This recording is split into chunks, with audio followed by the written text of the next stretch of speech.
welcome. Before we get into the documentary, I just want to see what kind of reaction you might have about the. I'm Jim. That's Mike, by the way. The stiff knee sleeve controversy with the IPF. Oh no, so stupid. I mean, it's just been going on. I did read some numbers. I do want to read a number. Yeah. I think it was Hansu Power. This is the first. So this battle's been going on for a long time. If those that don't know, but basically equipment, charges, maybe politics, fees, and acceptance into the IPF, which is. Although powerlifting is obviously very segmented, I think most people could agree the IPF is like the biggest and best, right? Yeah, because like it's the most international. It's definitely the biggest international federation. Yeah, yeah, it's got like pipelines in many major cities or countries. Yeah, nobody else in no country based never is going to have as much as that. Yeah, WRPF had like a little run, and then we had Russian lifters that were very strong or international lifters, but they'd all just come here if they were untested and do whatever. So this is like. The Fed, and it feeds to the World Games, which is this year, which is a huge deal. I think the first time, right? I believe it's the first time. Yeah, which is a huge deal. But this battle's been going on forever. The only difference now that with social media and powerlifting growing exponentially over the last 10 years is there's a lot more knee sleeve companies. So then there's a lot more people to bitch about it. Where I've had my run and my hand in this game, probably 2013, 2014, I fought this very battle. I don't know, but I do know Hanzu made a statement. Yeah, they did. Oni did too today. I was just trying to see. One of them had numbers, like how much they thought they had to pay. Damn, I think they took it down. They still have a statement, but it doesn't talk about the numbers, or unless this is it. Yeah, this one doesn't. Oh, here it is. No, damn it. I saw a statement with numbers. These are all very well. A sport that deserves to grow, to be taken seriously, to be free from corruption, favoritism, and hidden agendas. And it's all worded very well. But I saw one with numbers, and I don't exactly remember the battle I was fighting. The numbers seem even crazier now, because I could have sworn someone mentioned 6 figures to get in there. My understanding, what I heard back in the day from let's say the slingshot people was $125,000. Yeah, and I thought I saw recently a $200K argument. Again, that's allegedly because I can't find the post. But I thought one of these companies said, "Oh, it was like 200 that they're asking us." So I'll speak from all allegedness, so we don't get sued over here. The rumor, I think now and over the years, and what they say, the people, is that it sounds like the IPF, like many federations and many things, instead of just like taking a sole sponsor, like the NBA's jerseys used to always be Reebok, and then they're always Nike. Right. They would allow companies to have equipment into the game if you paid a fee. But it sounds like whether behind closed doors or quiet friendships, they really did have a key sponsor in SBD. And whether there's money exchange, friend exchange, blowjob exchange, it's all alleged. That alleged blowjobs. That maybe those are not very satisfying. Yeah, maybe SBD's blocking these gates, and pulling up the bridge, so these other companies make it more difficult to get in, which it already was. I think, the numbers were 20 to 50K per item to get in there, anyways. Then then they would charge for different colorways. Then they would charge for different lengths of, one wrist wrap being 12 inches versus 24. You'd have to pay more, et cetera, et cetera, et cetera. Meanwhile, and it is kind of glaring that SBD is the only company, and they're giant now, but, they weren't always, that they're the only one that have never talked about this. Yeah. Right? So, everyone else complains about it, angry about it, protests about it. The homies over at Pioneer. There's a bunch of people mentioning it, especially right now because it's hot. But over the 12 years, SBD's never said a word on it that I'm aware of, right? So that's a little bit of a red flag for me, allegedly. Don't sue me. Can the Brits sue me over here? I'm sure they can somehow.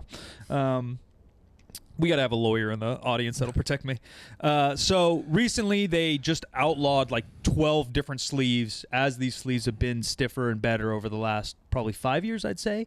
They've gotten real stiff, maybe even less, maybe even 3-4 years, with Inzer coming out, and then Like 4. Yeah, A7 and a bunch of other people coming real tough with it. And so then now a bunch of people are speaking up. Like I said, we spoke up back in the day. I'm sure Jim and I have had these conversations on podcast about it a decade ago, but now there's 7 companies that can fight it. So will something change? I don't know. What's the ruling? I don't know.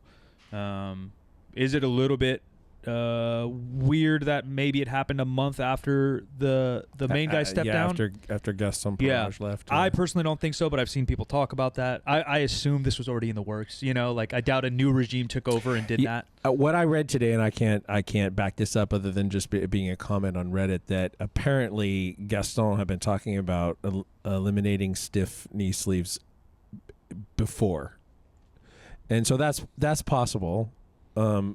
For a federation that's worried about what underwear you wear, I could see that getting tight about stiff sleeves being an issue. Right. But it's also coincidence that SBDs are just seen less since all these sleeves came out.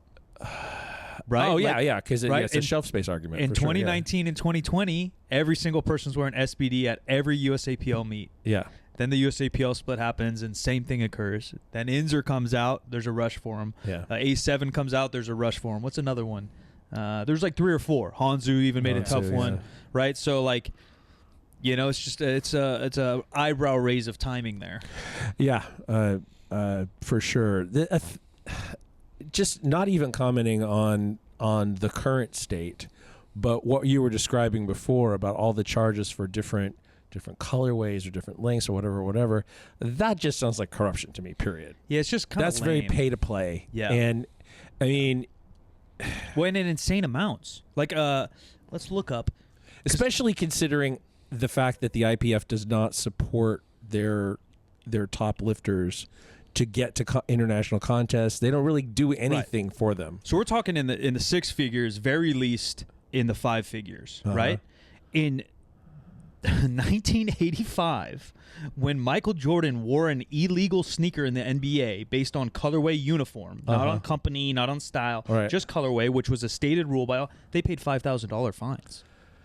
And you're not, and I know we're in 2020, but you're looking at the fucking NBA, Michael Jordan and Nike, and then now we're paying $200K to get some wrist wraps in a federation that, like, what the fuck is that? Yeah, and go back to Slingshot. Not only was there a fee to get the stuff in, but to curry favor, I know that Mark paid to be a sponsor of the USAPL meet at the Arnold. Yeah, and maybe and that was not a small amount. I don't remember how much money that was, but it was not a small amount of money. No, that's 5 figs. That's 5 figs. Maybe even, and same thing. I know Bart Kwan and us did it with. I think it was Worlds was in Texas, 2016 or so. Yeah, and a bunch of American companies tried to throw down, but then like same thing. Like I think Bart had wrist wraps at the time, and that you couldn't wear the wrist wraps in the comp. Yeah, I don't even know if you could wear his T-shirt in the comp, and yet he could pay 5 figures to support it. Yeah. And flew out there and vlogged it and whatever. And obviously they don't know or care about that, but that was a huge deal. Yeah. Like no one cared about your Worlds. It was in a high school gymnasium. Right. And Bart goes down there and gives you hundreds of thousands of views for free, plus 5-figure cash, and you just won't let him wear a T-shirt with because of the logo? Yeah. And I get it. Like the NBA has some of that shit too. And like, but then again, like they just make business moves. And I'm sure there's corruption in the NBA. And we talked about the other podcast when we talked about the corruption that may or may not be in the IPF. Like it's in FIFA, it's in all these places, but at least these basic ass rules are more upfront. Sneakers, jerseys. Yeah. Just make one company then pay you $1 million and kick everybody else out. Then that would I would understand more. I would understand that more too. Right. Yeah. But I think to me it feels like the equipment approval and the sponsorship should be decoupled. Those should be separate things. Yeah. I mean, and I think that if your stuff meets the standards, then it should be in. And if your because that's lifter friendly. Yeah, what about the PGA? You know, like I'm trying to think of sports that have multiple manufacturers of equipment and that are standardized and have been successful for hundreds of years. And the PGA comes to mind because the Masters just happened. Yeah. Maybe there's a fee. I don't know. I'm a golfer, but I'm not a golf nerd. Maybe there's a fee they have to pay to get in there, but I bet you're right. There's probably a standardization of length and whippiness and all this stuff with balls and clubs. But then I assume you could probably rock whatever fucking club you want to rock. So, like, why can't you rock the knee sleeve you want to rock if it's in the standard? And I do know the argument right now why they kicked it out is that they said that the sleeves didn't fit the standard. But I'm like, you just found that out 4 years later? Yeah, no. Yeah, so this is this is from a post by the Onibukia.net, the Oni company that makes knee sleeves. They're one of the ones that just got their stiff sleeves banned. This is an interesting bit. Firstly, regarding the IPF's announcement that the knee sleeve does not meet the standards for neoprene, the issue lies with the fact that the term neoprene is a trademark of the DuPont company and is merely referenced in the rule book. There is no specific ratios or IPF standards outlined in the rule book, either when the product was initially certified in 2022 or currently. Neoprene is a trademark, so we'll refer to the material as chloroprene rubber. Our company commissioned a third-party agency for analysis, and since it contains chloroprene rubber, it can be classified as neoprene. While it is true that the IPF outsourced the analysis to a third-party agency, the values provided for chloroprene rubber are merely reference values and cannot be used as a basis for determining compliance. To put it bluntly, analysis results can be manipulated based on set parameters or standards, meaning that analysis alone does not guarantee objectivity. To determine compliance based on analysis results, protocols, reference values, and acceptable error margins must be set, and the analysis method must be reproducible. Furthermore, the validated analysis method must be shared with manufacturers in advance, allowing them to self-inspect before shipment, and only after that should surprise inspections be conducted. Without this, the test results are meaningless. The discrepancy between the IPF's results and our own are entirely due to lack of validation. Yeah, and it's been going on, you know, like same thing happened in the USPA with us. You know, they didn't like our equipment, and something you sweat in a wrist wrap long enough, and it's going to get longer and bigger, right? Same like a baggy T-shirt, a vintage T-shirt, and then they would measure just our shit at check-ins, show it's an inch too long from being sweat and used in, and now it's illegal. Like, this stuff's been going on in powerlifting, and I guess to me, yeah, same reason I bring up the PGA and the NBA is like, now it's just like petty. You know, like you're literally just in bed with these places. And I understand the federations have to make money, which is the bigger allegations of like, what the fuck is IPF doing with all this money? Who's getting paid? Right. What's happening? Let alone, you know, alleged sex scandals and all this other bullshit. But like, and again, it's the same people up there bitching about like the sport not growing. Well, like, dude, you're doing everything to like fuck it up. Like, exactly. We do need standardized on equipment, 1,000,000,000%. But like, yeah, I almost guarantee that the IPF never sent every sleeve out to a third-party testing. No. They probably had someone in their bedroom with calipers fucking clicking on it and then like feeling it if it's neoprene or feeling it if it's bonded to something. And I do know, like, you know, because I design knee sleeves, like that does matter. Like how thick, how dense the neoprene is matters a ton. And then the layer that it's bonded to, which it does state in the IPF rulebook that it can't be like supportive of any nature. But again, that seems like fucking... Which you can't make denim knee sleeves. Yeah. Which we did. We made a prototype of that, which was fucking sick. But I sort of remember that. Yeah, but even that, like, what does that mean? Yeah, you know, like it's just wishy-washy. So if you're gonna make these stiff rules, like you can't say, you know, can't be supportive. Like everything's gonna support. Mm-hmm. You know, like you could bond if you put enough crinkled dry leaves on my elbow. You know, it's gonna do something. Yeah, cotton. Right? Cotton's soft and fluffy, but if you do enough of it, now you got a squat suit. Yeah, that's what denim's made out of. Now you got a fucking squat suit. So, like, that just seems so arbitrary. And I don't know. You know, I don't know. It sucks because a lot of these companies obviously bank on it, and a lot of these companies nowadays more than ever have niched down into a federation. Yeah. You know, because they're international companies. Hansu and all these places probably only have the IPF where they're at. And there's a really good chance that a bunch of these businesses are going to fail because they can't sell their 100%. equipment to competitors. 100%. And yeah, it really does raise an eyebrow of SPD. And we can just see it at the meets we run. Over the last 3 years, we've probably had 500 plus competitors, right? Maybe more. And you see, swear to God, 2019 it's probably over 90% would be SPD, and I would say maybe under 30% now. Yeah. And so maybe they noticed. That's probably what happened. No, I mean it's just like a hell of an eyebrow raise. And I go to gyms everywhere when I travel or whatever, and yeah, you see less of them. You see more even, our homies at Village Iron, and you see a bunch of more novelty style knee sleeves that are popular, and so the market's open up. Jim Reapers or whatever is doing a fucking 20 tent booth at the Arnold. Like all the other companies are obviously having success in this space, and yeah, maybe people aren't willing to. I don't know, man. Yeah, it sucks. It sucks because I don't know the truth, but it does seem pretty red flaggy from my history with it all. And if you're talking about number one, powerlifting is not basketball or golf or baseball or any of the sports where that kind of control or regulation or whatever makes a bigger difference.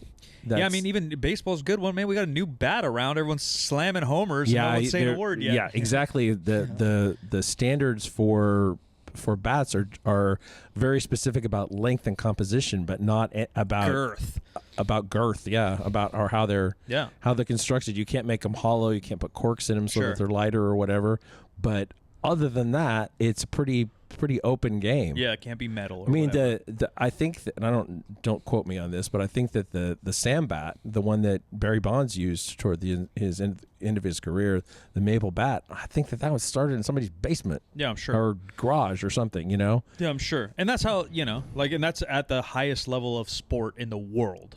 Yeah. Right? And now with billions of dollars with a B. Yeah. And now we're talking, $0 for winning the IPF champs. I don't think you get paid, do you? Maybe they get a little something. I don't know. But not much. Yeah, it's not much. Yeah, it's definitely not even paying their trip to Latvia or wherever they're competing. And then now you're just bitching about this. And again, it's just because of the relationships in the past. I know if I didn't have the past in the industry, because a lot of people don't know that. Yeah. Because a lot of people got into powerlifting like 2018, 2019 who are currently in it. And then the other people that have been in it a long time probably weren't on that side of the business, so they didn't pay attention. But even the T-shirt thing's always been weird, because like local meets are even like that. I think technically they can ban you from wearing a T-shirt if that company hasn't paid a fee to the federation.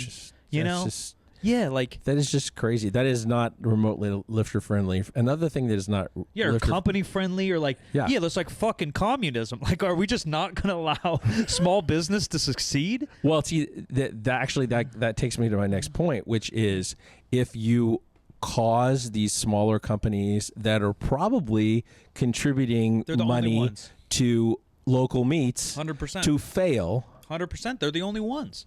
Then how does that benefit powerlifting? Or then it goes back to what we said. Like, okay, then get Rogue Fitness and SPD to pay you $5 million and fuck everybody else, which is fine.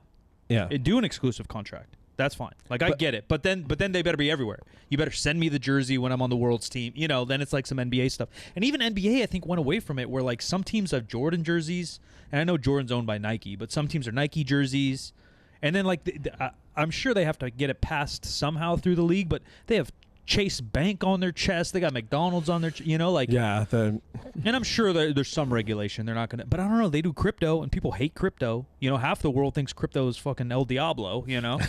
Like, and there's a whole crypto arena. Right. So like maybe they don't even have to pass it by the league, because that arena came out in like 2017, 2018. I feel like when people really thought crypto was only for buying meth on the internet. Not that it's not, but still. No, it's definitely not. It's 100% not. By percentage, there's way more crime happening with USD than there is Bitcoin. Yeah. Like it just, none of it makes sense. If these bigger people can do it. And then the shoe thing, like a player, Jaylen Brown, who's very outspoken about sneakers in the league, and maybe he's a smart cat, so I wouldn't argue, because he's behind closed doors that we're not, talking about him not making the Olympic team, etc., because he's not a Nike athlete and all these things. He just made his own shoe, and he's allowed to wear it. He just made his own shoe company over the last 2 years, and he gets to wear it in the league. And I he's pretty vocal. I would assume he would say something about having to pay a fee for it. I feel like all the major league sports allow athletes to wear their own shoes now, and they're not policing colorway. There might be logo rules on shirts, but then again, that's because Nike or whoever probably paid $500 million to make the jerseys. Yeah. You know, so yours either has to be the NBA logo, that logo, or no logo. But then you can even put that into the knee sleeve game if you really, there's ways to do it without just being in bed and blocking everybody. You know that the Kings jersey logo sponsor, the one that has a patch, is Dialpad. That's a B2B business. I don't even understand that. Yeah, they just hope business owners. I guess. Yeah, I don't know. It's, some people just need to fork money out or thought it'd be cool. Yeah, I agree. I mean, even Crypto.com. I get it, but I get it, but I don't get it at the same time. And that's all marketing, right? Like me seeing McDonald's on a Kings jersey doesn't make me, But that's just old school marketing. But that's been going on in Europe. I think soccer's the same shit, but that's a little bit more even independent. I think it's by club. Each international team gets to choose. Argentina's with Adidas and Spain's with Nike or whatever. And then the international team gets to choose, kind of like college. College basketball is like that. Typically, a bigger college will get a contract with a company, and then they're doing jerseys and sneakers. But yeah, I don't know. I just don't understand it. It really does feel, maybe not kind of communist, but just feels like so fast. Just like, what are we doing? Like, why are you trying to control shit that you don't need to control? Like, there's other ways to make money. Yeah. Or make the fee stand. And then, when we were going through it, they were like blocking years. So first we heard it was X amount of dollars. Then we sent all our equipment. They're like, oh, well, you can't get in. We only do it every 5 years. Right. Yeah, I remember that. It just felt made up, It felt like every hurdle you jumped, there's a wall in front. And so, yeah, it's like it was made up as they went along. Yeah, and it sounds like that's reoccurring again. Maybe that's because SPD, maybe IPF's losing money. Maybe they're all losing money, and so they're just trying to squeeze every ounce of it. Where again, I just think there's more things to be done. Like, I could probably just brainstorm in an hour, find 10 ways that the IPF could increase revenue and make it cool. Because you're just gonna shove lifters away, and like you said, that these companies make the sport go. Yeah, it's always been that way. If you think, like, obviously it's not viewership, right? Because it's a participation sport, so you're not watching IPF Worlds unless you lift weights or it's your kid. And even that, you probably skipping it if your kid. Fuck them. And then 2, company-wise, name one big company that's dove in here. Not a single one. No. Because we got no viewership. No. So then, you're just literally going to, try to squeeze a rock for some juice. It just makes no sense. And I wouldn't necessarily accuse SBD of having manipulated the situation. I feel like it's maybe more likely that that they were they sort of incentivized the people who control the IPF possible into yeah. I mean, the dirty part could have gone a lot of ways, because SPD does run all the big competitions, and they sponsor all this stuff, and they sponsor the big athletes. Yeah, so they might have thrown some blackmail in there and said, hey, we're pulling out of every event if you don't help us. We help you. But then other companies could have done it too. And even that split's weird, where Rogue was so popular for a while. We mentioned it even in our gym, even just being open 5 years, we've noticed, when we first opened, everyone wanted a Rogue rack because that's what happened at Nationals. Then Rogue lost the contract, and all they want is an Eleiko rack, and then Eleiko lost the contract. Now all they want is a TSS rack. It's all just bullshit. Yeah. Meanwhile, all the racks work the exact goddamn same. The knee sleeves are going to work within 3% of each other. Yeah. And you see all the OG lifters talking about that and talking shit. And to me, I don't know, man. It's just so bad. It's all so bad. It's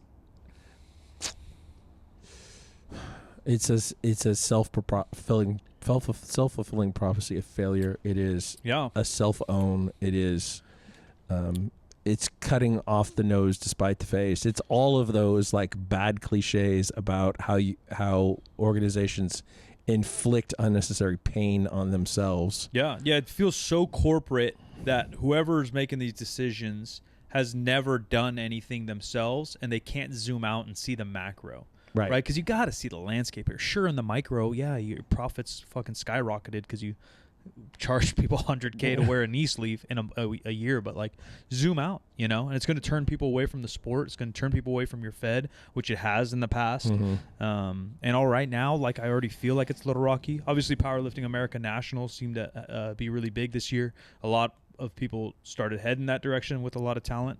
And maybe that's what they're just so confident that they're the only show in town that they can do whatever they want. But eventually it's just not going to be the case. And eventually there's going to be people pissed, or eventually if it's real dirty, you're going to get sued the fuck up because now there's 7 companies that are pissed about it. Yeah. Yeah. Well, I think Hansu is suing. There's more than, I think there's definitely more than one. Yeah. I mean, they could all get together easily. I saw Pioneer make a class action suit. Yeah, I saw Pioneer. Yeah, even and the lifters too. Yeah. I just saw comments from about 3 or 4 companies, and it sucks because all those companies throw money at this Fed, and again, it really is like a breathing community more than it is like a sport. The NBA is a corporate sport. It's a big ass association, but powerlifting 100% is breathing entity, and you're gonna fuck that up. Ani in their post talked about how they were billed for a monthly payment for approval for a knee sleeve that was banned. Yeah. Like, what? Yeah. You're going to be a bitch and fuck up your back-end paperwork? It's like, what? Yeah. Oh, my God. Yeah, it's obviously been disorganized. And there is, like, a changing of the crown, so, like, it might even get worse before it gets better. If it at all gets better. I think that... Yeah. I think that part of the reason, and I'll say this over and over again, part of the reason that IPF is as quirky and screwed up as it often is because they keep thinking that it's going to get into the Olympics, and that would not only be ultimately a bad thing, it would also be an impossible thing. It's never going to happen. Yeah. Yeah, I don't know, man. Yeah, and then, like, I don't know. There's a lot of thoughts I have, but I can't really word them because it is just so... I guess the truth is, yeah, sure, we don't really know what's going on. And I haven't seen all these people's sleeves. I do know the Inzers are pretty crazy. I think I wore Sebas's. They're pretty crazy. But then, like, also, I've mentioned this on numerous podcasts over the years. There's an amazing TED Talk about actually advancement in sport beyond the human. And how, the first miles were started to get broken because we're running on different shit. Yeah. First they're running on high grass, then they're running on cut grass, then they're running on gravel, then they're running on this fancy padded clay. Right. And sure, humans have gotten better, and the mental portion of breaking the 5-minute mile, other guys did it. There's advancements in both. Basketball, same thing. It's in a fucking cherry basket. Then it's in a regular rim. Then fucking Shaq's breaking all the backboards. So then they went to a breakaway rim with a spring. You do need to go. And I'm not one to say where that line is. Because, you want to distinguish raw from multiply, obviously. Right. But golf, I mean, I have my grandpa's clubs, and they're fucking wood. Oh, yeah. Everything is wood. And that's less than 100 years ago. And now you see them, and they're fucking fiber, crazy, titanium craziness. You also want Tiger Woods to smack the ball 400 yards. You don't want to see him suck either. And so powerlifting, like, my point is that the knee sleeves that I've worn and seen are not drastic enough, in my opinion, to draw the line. They're not steroids. Yeah. It's not a knee wrap yet. Yeah. And even if it was, like, a knee wrap's not helping your deadlift or your squat, or your bench. Yeah. And it's not making you squat 200 pounds more. Right. The Inzers feel like a pretty good made shit, and like it helps, and lifters like them. You got to get in, you have to understand where that line is of cheating or moving too fast and advancing the sport. And I don't think we've crossed that line yet. They obviously do. I think that I think it's more about it should be more about a level playing field. Right. But I think that letting the market determine what a level playing field looks like is a better choice than doing it through regulation. Yeah, I agree. Yeah, I agree. Yeah, I don't really see the win beside. That's why it sounds dirty, right? Because what's the win for the IPF with this?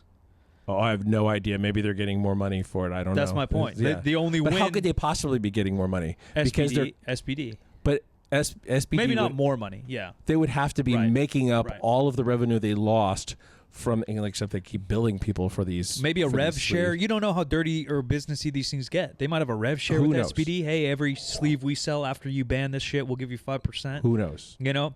Yeah, it might not be money. It might be, maybe they're homies. I don't know all these people, you know? Like, I don't know who owns SPD.